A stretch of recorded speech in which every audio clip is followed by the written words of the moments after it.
Hello everyone. Let's start new chapter. Third chapter, triangles. Now we know very well what do you mean by triangle. Triangle here, such type of diagram is a triangle. That means three angles. Diagram having three angles, that is called triangle. Now here this diagram is a bounded diagram. बंदिस्त अशी diagram आहे. कोणी बंदिस्त केलेली आहे? 3 segment. It is a bounded diagram by 3 non-collinear segment. तीनही collinear आहेत का? हे नाही, नॉन कोलिनियर असे सेगमेंट्स आहेत आणि त्या तीनही नॉन कोलिनियर सेगमेंट्सनी ही बाउंडेड डायग्राम दिलेली आहे. That is called triangle.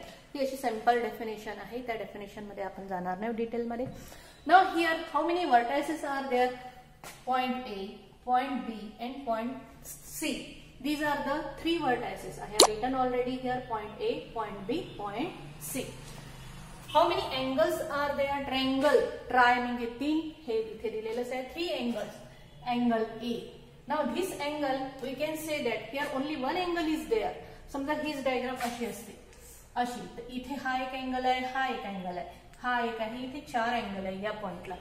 समजा मी या पॉइंटला ए ह्या वर्टेक्स दिला, तर तुम्ही ए अँगल ए असं नाव दिलं तर हा होईल की हा होईल की हा होईल की हा होईल, याच्यामध्ये कन्फ्युजन राहतं.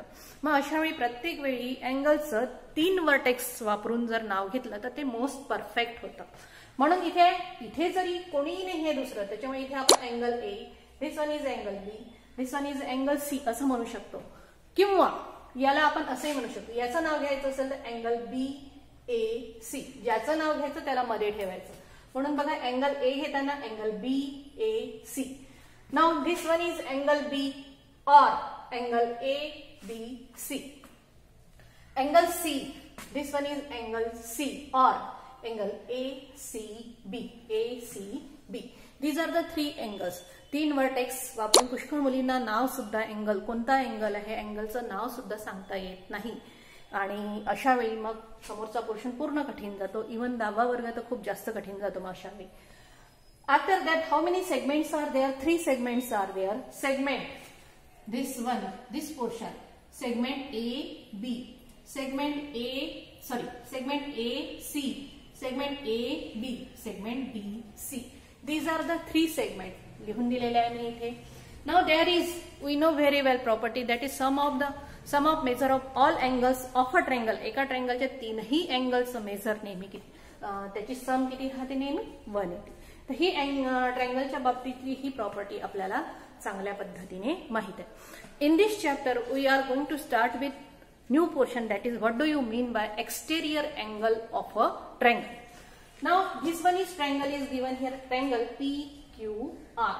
If we extend this ray like this, if we extend this ray and take any point S on that ray such that Q dash R dash S, that means these 3 points are collinear. तुम्ही जर हा वाला रे असा वाढवला आणि S असा एखादा point घेतला आणि हे यांच्यामध्ये बिटवीन एस असेल Q R S, Q dash R dash S, पहिल्या चॅप्टर मध्ये तुम्ही शिकले आहे.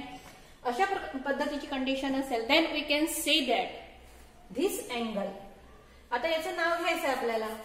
हा जर अँगल आहे तर याचं नाव घेताना कसं घेऊ? हा अँगल कोणामुळे तयार झालेला आहे? या दोघांमुळे. हा एक रे आणि हा एक रे, हा रे आणि हा रे, या दोघांमुळे तयार झालेला आहे. म्हणून या रेवरचे पॉइंट्स घेऊनच आपण त्याचं नाव घेतो angle P R S. This angle form a linear pair. हा जो अँगल आहे ह्या या अँगल सोबत काय करतो? लिनियर पेअर करतो. आता लिनियर पेअर करतो याचा अर्थ काय झाला की याचं मेजर आणि लिनियर पेअर म्हणजे काय होतं? एका लाईनवरचे अँगल्स आहे आणि एका लाईनवरचे ते अँगल्स असेल तर त्यांचं सम किती असते? 180 असते.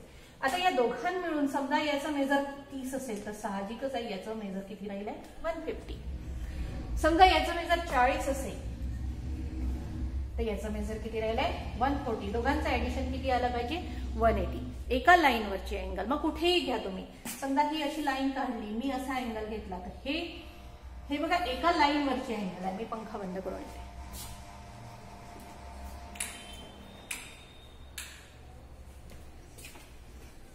हे एका लाईनवरचे अँगल आहे. That means this two angles are in a linear pair.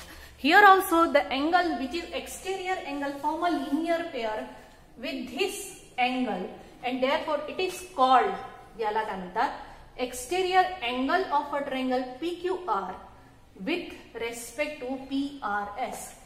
याच्या अनुषंगाने, विथ रेस्पेक्ट टूचा अर्थ काय होतो, याच्या अनुषंगाने हा वाला जो अँगल आहे या ट्रायंगलचा काय झाला, exterior angle of a triangle, म्हणजे बाहेरचा अँगल आहे. मग असा एकच बाहेरचा अँगल राहील का त्या ट्रायंगलला? नाही, असे भरपूर राहतील. मग कोण कोण लिनियर पेअर तयार करते हे आपण समोर बघणारच आहोत. किती एक्सटेरियर अँगल, एका ट्रायंगलला किती एक्सटेरियर अँगल राहू शकतात हे आपल्याला समोर बघायचं आहे. Now here if it is forming a linear pair, then how will you write this linear pair? Angle PRS, angle PRS plus angle PRQ is equal to 180 because they are in a linear pair. वाटल्यास इथे लिहून टाकायचं angles linear pair. Now these two angles, they are in a linear pair and this angle is called as exterior angle of this triangle with respect to angle PRS. Now here if this one is forming a linear pair with this angle, याच्या सोबत जर linear pair तयार करत असेल तर मग राहिलेले दोघं जण कोण आहेत, तर त्यांना म्हणतात remote interior angles. Now he interior angle हा शब्द माहित पाहिजे तुम्हाला. याच्यामध्ये बघा, this is a triangle. These are the interior angles. हे सर्व काय आहे, इंटेरियर अँगल्स आहे, आतमधले अँगल, ट्रायंगलच्या आतमधले अँगल. इंटेरियर म्हणजे आतमधले अँगल. आता बघा याच्यामध्ये we are considering this angle as a exterior angle with respect to this. याच्या अनुषंगाने हा एक्सटेरियर आहे. मग हे दोघं जण कोण आहे, तर रिमोट म्हणजे दूरचे. हा याच्यापेक्षा हे दोघं जण दूर आहे, हा कसा आहे, जवळ आहे. हा त्याच्यासोबत लिनियर पेअर तयार करून राहिला. हे कसे आहे, दोघं जण दूर आहे. तर यांना म्हणतात रिमोट इंटेरियर अँगल्स. कोणाचे रिमोट, याची, या एक्सटेरियर अँगलचे हे काय झाले, remote interior angles. Angle P and angle Q are remote interior angles of a triangle PQR with respect to PRQ. याच्या अनुषंगाने याचे हे दोघं जण काय झाले, रिमोट म्हणजे दूरचे भाऊ झाले आणि हा काय झाला, त्याचा जवळचा भाऊ झाला असं समजायचं. Remote interior angles. Now how many exterior angles you can draw to a triangle. एका ट्रायंगलला तुम्ही किती एक्सटेरियर अँगल्स काढू शकता, मग आपण काढून बघू. आता काढायचं कसं, तर प्रत्येक वेळी कोण कोण लिनियर पेअर तयार करतात ते आपल्याला शोधावं लागेल. If I increase like this, बघा ही यांनी याच्यासोबत एका लाईनवरचे अँगल आहे, म्हणजे हा आहे. चला मी याला वाढवला तर मग हा सुद्धा झाला.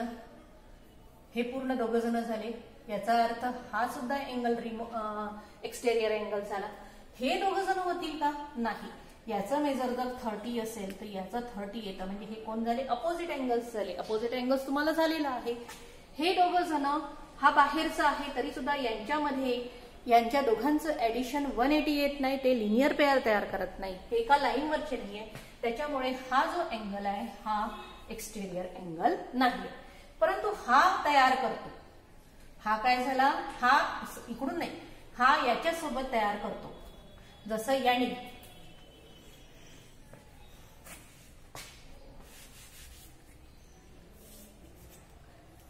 हा जो पोर्शन आहे, हा एवढा, ह्या यांनी याच्यासोबत तयार केला. मग यानेच पुन्हा कोणासोबत तयार केलेला आहे, यानेच पुन्हा याच्यासोबत तयार केला. वेगळा लाईन आहे आणि हे याच्यावरचे हे दोन angle. That means this one is exterior angle and this one is exterior angle, but this one is not exterior angle. But then what is the relation between this, हा काय झाला, इंटेरियर झाला. याच्यासोबतचं रिलेशन काय, हे opposite angles आहे. हे दोघं जण काय आहे, एक्सटेरियर अँगल्स आहे. Let's draw here. If I increase like this, increase like this, that means can you say this one is exterior angle? No, this one is not. They are opposite. मग हे opposite नाही का, आहे opposite. हे opposite आहे, परंतु या interior सोबत त्यांनी काय केलं आहे, लिनियर पेअर तयार केली, that means this one is exterior angle. या इंटेरियर सोबत याने लिनियर पेअर तयार केली म्हणजे this one is exterior angle. या पॉइंटला बघू आपण. If I increase like this, that means this one is exterior and this one is. हा एक्सटेरियर अँगल झाला, हा एक्सटेरियर अँगल झाला. हे होतील का? नाही, हे नाही, हे नाही, इथे सुद्धा हे नाही, हे नाही. That means how many exterior angles you can draw here to a triangle. एका ट्रायंगलला किती एक्सटेरियर अँगल्स झाले? 2, 2, 4, 2, 6. किती झाले? अ ट्रायंगल हॅज 6 एक्सटेरियर अँगल्स. अशा पद्धतीने आता कसं लिहायचं? याच्या आधी ब्लॅकबोर्डवर मी जो पोर्शन लिहून दिलेला होता तो लिहायचा. त्याच्या खाली इकडच्या साईडला ट्रायंगल दिलं होतं, त्यानंतर वर्टायसेस दिले होते, त्याच्या खाली अँगल्स किती अँगल्स आहे ते लिहून दिलं. Sum of the measure of all angles of a triangle ते लिहून दिलेलं होतं, सेगमेंट्स लिहून दिलेला. तो पोर्शन लिहिला की हेडिंग द्यायचं एक्सटेरियर अँगल्स, त्याच्या खालचे पॉइंट्स लिहायचे. आणि हा जो चौथा पॉइंट आहे हा पॉइंट लिहिल्यानंतर त्या खाली ही डायग्राम काढायची.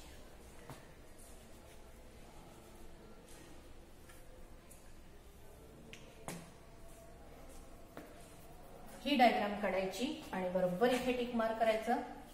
याच्या आतमध्ये बघा, मी इथे आतमध्ये टिक मार्क करते.